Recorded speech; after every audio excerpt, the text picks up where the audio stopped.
What's up, people? How's it going? Oh, well, I was gonna say something profound about ego mind and all that jazz, but don't really particularly feel like it. You know, sometimes if you have something good to say, you just need to say it right then, and then all of this camera preparing reduces the profoundness of what you were going to say. You know? Hope you know. What I was going to say is this. I will say it anyway, because of how profound it is. It's very important.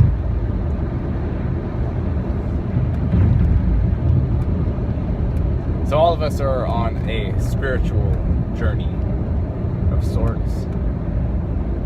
We don't really know what it is. We really don't.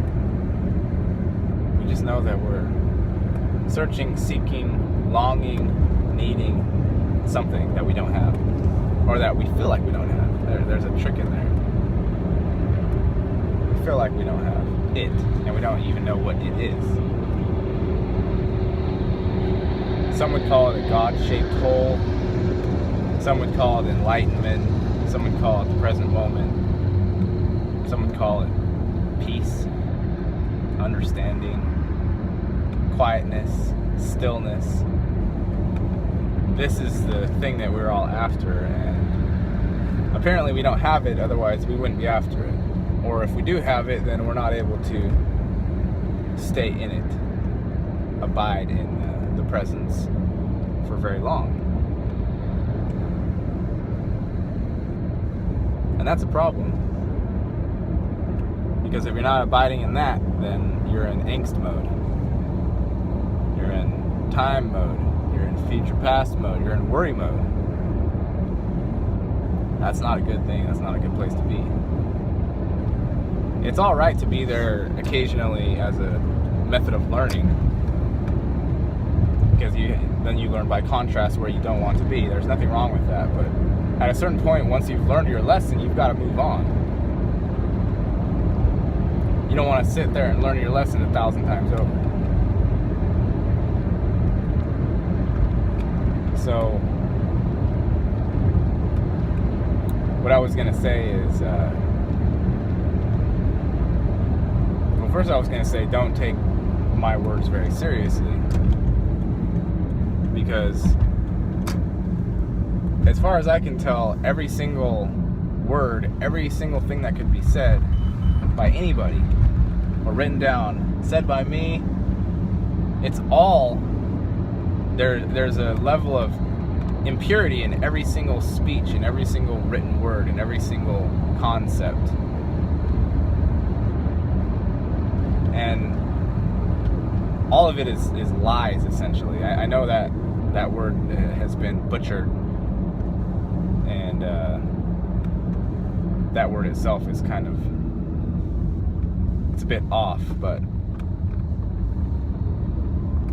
all of the language is literally lies. It's literally distortions. The purity is not there.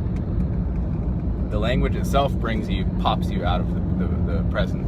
There are some words that point to the present that the language can be useful to point to it, but no word will actually suck you back into where you're at, which is what you're always needing to be doing.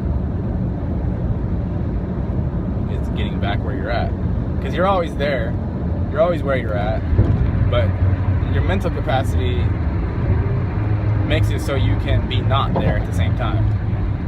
Because if you're daydreaming, then you're literally not where you're physically at. You can all of a sudden, oh shit, I'm about to hit the car in front of me. You didn't even know where you were. That's what it is. So,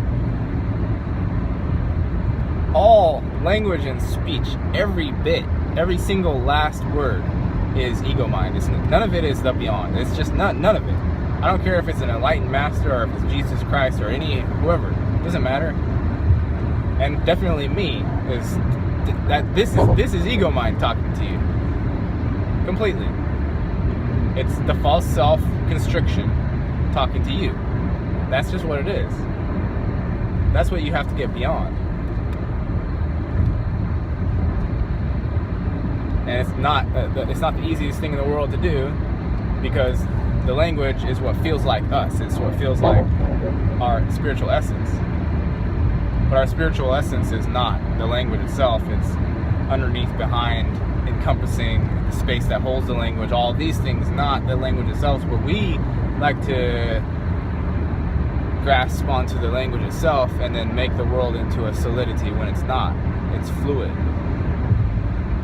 The signs are helpful and comforting, and they act like they're saying something, but they're not. The signs aren't saying anything. Neither are any of us when we're using language. We're not saying anything. That's enough for now. That's 6 minutes. 6 minutes, Slim Shady. Alright guys, take care. I'll talk to you some other time. Tomorrow maybe.